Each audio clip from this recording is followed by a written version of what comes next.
Gosh, I started my business, Local Ocean Seafoods, over 20 years ago. And I think I just wanted to do something authentic for the seafood industry, since I came from a fishing family and had a lot of experience and academic background in fisheries. It just seemed appropriate. Lots of hard things getting started with Local Ocean. Being young and fresh out of college, I didn't have a lot of cash, so getting access to capital and to financing.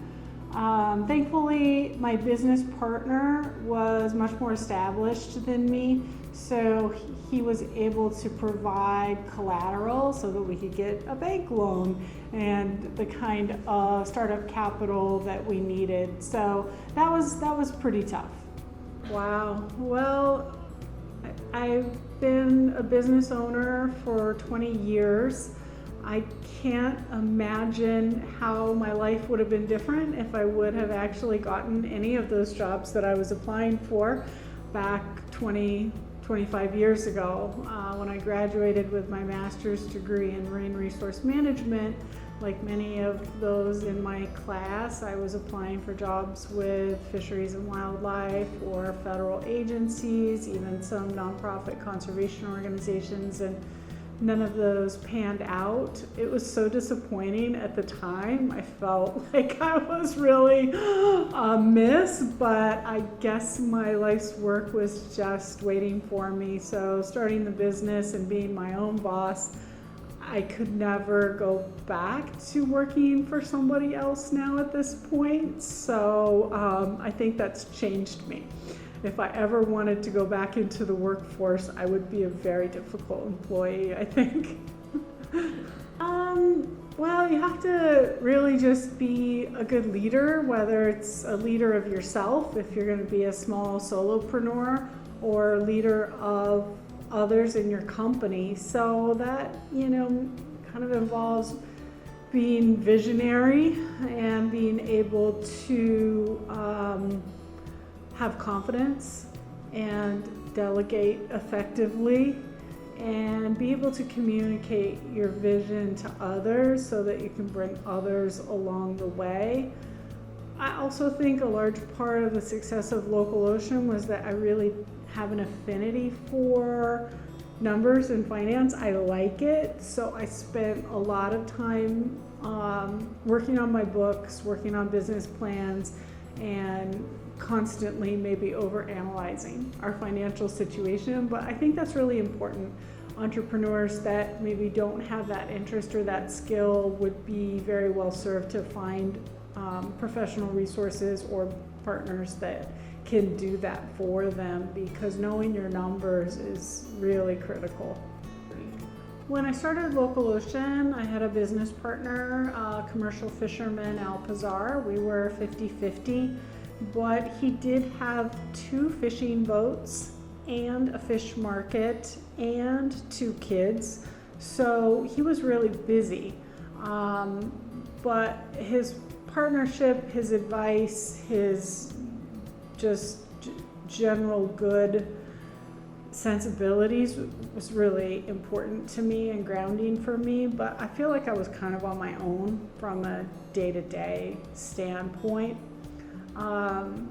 Quickly though, I found out who amongst the people that I was hiring were really most qualified or most apt to be leaders, and started to really just incentivize them to do their jobs so that I wasn't trying to do everything as a solopreneur. So that was really critical from day one and continues to be here 20 years later.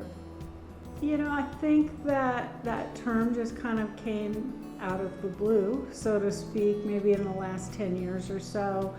And it really encapsulates our human kind of desire to explore more how the ocean can be beneficial to us in society. So there are lots of ways, big and small. obviously ocean energy is a big area that's being explored, as is oil and gas exploration and big, large offshore aquaculture farms. So a lot of those things are kind of threatening to me. So there are parts of the blue economy, like the big blue economy, that I'm a little concerned about. But there's a lot to the kind of small b blue economy, the smaller scale part of it, like our food production and just doing more with what we do bring in. So working on 100% fish, zero waste, full utilization. That's part of the blue economy, and it's not extracting any more of the resource than is currently being done. It's just being smarter about it. So I think there's lots of ways. I'm really interested in how we can leverage more value out of what we're already doing. I'm not so interested in pushing hard on more extraction or exploitation of the ocean. Well, Local Ocean Seafoods is a primary fish buyer, buying from anywhere from 25, sometimes 50 boats a year.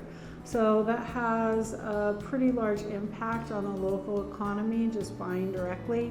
Also, the people that we employ to cut and cook and serve the seafood. Since Local Ocean became an employee-owned company, I've been focusing more on a seafood hub here in Newport that is kind of doing a little bit more to make that kind of activity more accessible for other restaurants, other fishers, other chefs. So I think the work that we do here at the Central Coast Food Web as a nonprofit is really central to the blue economy, because we're taking that basic keep local seafood, local business model and making it more available for others in the community. Well, I think one of the big misconceptions about seafood in general is that the oceans are all overfished, the ocean is dying, we shouldn't be eating seafood, we should be farming seafood. These kinds of things are not the most informed opinions. I spent a lot of time just talking to people about the scientific basis for sustainability and why our Oregon fisheries are considered among the most sustainable in the world, certified by third parties, and really looked to as an example of how to do fisheries right. So while I won't deny that there are problems with global fisheries and there are places in the world that really need to clean up their act, Oregon is really a shining star. And one of the beauties of wild capture fisheries is that the fish feed themselves. So from a sustainability standpoint, it just takes sunlight to generate this incredibly nutritious and rich food source. It doesn't require all the inputs of fish farming or even land-based farming. Far less fresh water, far less land, much lower greenhouse gas emissions. So the work I'm doing now is really focused on talking about blue foods generally and helping people kind of see why the United Nations is looking at wild capture fisheries as a very sustainable way to feed a growing planet. So taking our kind of hyper local and thinking about it more globally. Well, yay for you if you're interested in starting a business. I think business ownership is an incredible opportunity. I love that you get to be creative, you get to be analytical, and you have to be very focused. As far as advice goes, even though it may seem like writing a business plan is like kind of throwing darts against the wall sometimes, do it anyway.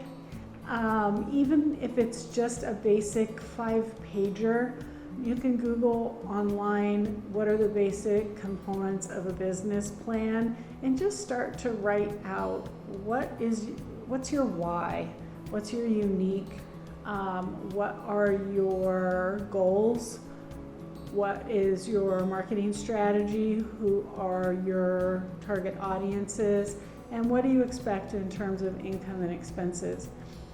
It's probably not going to turn out exactly like that, but if you force yourself to go through that process every few years, I think that it's the best learning tool that you can have, is just to kind of see what you thought, what really happened, learn from that, retool, move forward. So write a business plan.